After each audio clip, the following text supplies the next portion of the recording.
आइए बच्चों, 8 नंबर का दोहा है, बहुत ही महत्वपूर्ण। क्षमा बड़ेन को चाहिए, बड़ों को चाहिए कि छोटे को वो माफ़ कर दे। छोटन को उत्पात, उत्पात मतलब जो धमाल है, जो मस्ती करी है या जो भी उन्होंने अज्ञानता के कारण उधम करी है, उस उत्पात को वो माफ़ कर दे। कौन? बड़े। का रहीम हरि को घट्यो। रहीमदास जी क्या कह रहे हैं कि भगवान कृष्ण तो महान थे, सृष्टि के रचिता थे, उनका क्या घट गया? जब भृंगु ऋषि ने उनको लात मारी ना, तो वो और जाके झुक गए। अर्थात हम भगवान का भाव लेके चलें। भगवान तो सृष्टि रचिता है, बड़े होते हुए भी वो झुक गए थे। इसी प्रकार हम छोटों के प्रति झुक जाएं। आइए अगला नंबर, टूटे सुजन मनाइए। रहीमदास जी कह रहे हैं जो अपने प्रिय हैं, जो घर के हितैषी हैं, वो बार बार रूठ जाते हैं, तो आप क्या करिए, उनको टूटे सुजन, ऐसे टूटे हुए सुजन अच्छे लोगों को बार बार मना लीजिए। जो टूटे सो बार बार बार रूठ रहे हैं उन्हें मनाइए। कैसे? रहीमन फिरी फिरी पियोइए। क्या कह रहे रहीमदास जी कि जो मोतियों की माला बार बार टूट जाती है, तो धागे रूपी एकता में हम पिरोते रहते हैं। तो ये एकता मतलब धागा क्या है? प्रतीक क्या है? बांधने वाला। तो ऐसे हमारे कोई प्रिय घर परिवार के सदस्य रूठ गए हैं, तो उसे बार बार मना लीजिए। 10वां नंबर दोहा बहुत ही महत्वपूर्ण है। रहीमन पानी राखिए, बिनु पानी सब सून। रहीमदास जी कह रहे हैं कि पानी के 3 स्वभाव है। एक तो वह आटे को बांधता है। सीप कहाँ रहता है? समुद्र में। तो पानी के अभाव में सीप नहीं पनपेगा, जिसमें मोती रहता है।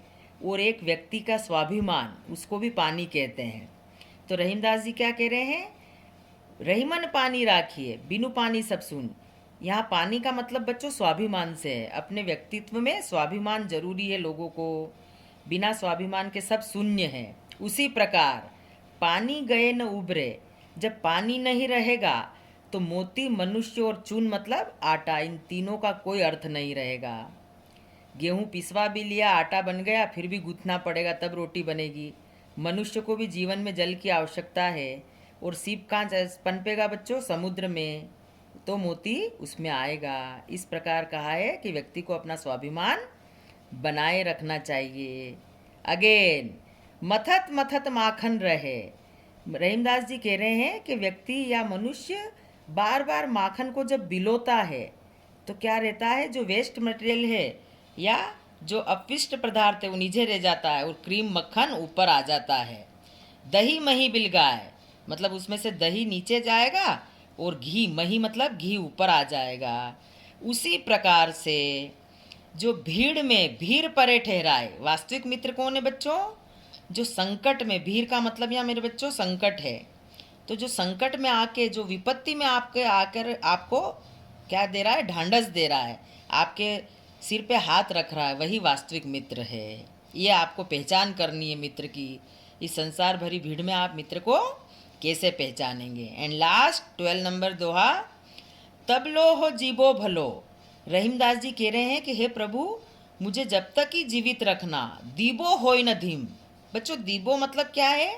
देने का भाव। दान देने का भाव मेरा धीमा नहीं हो, तभी तक मेरे को प्रभु आप क्या करना? जीवित रखना। जग में रही वो कुचित गति।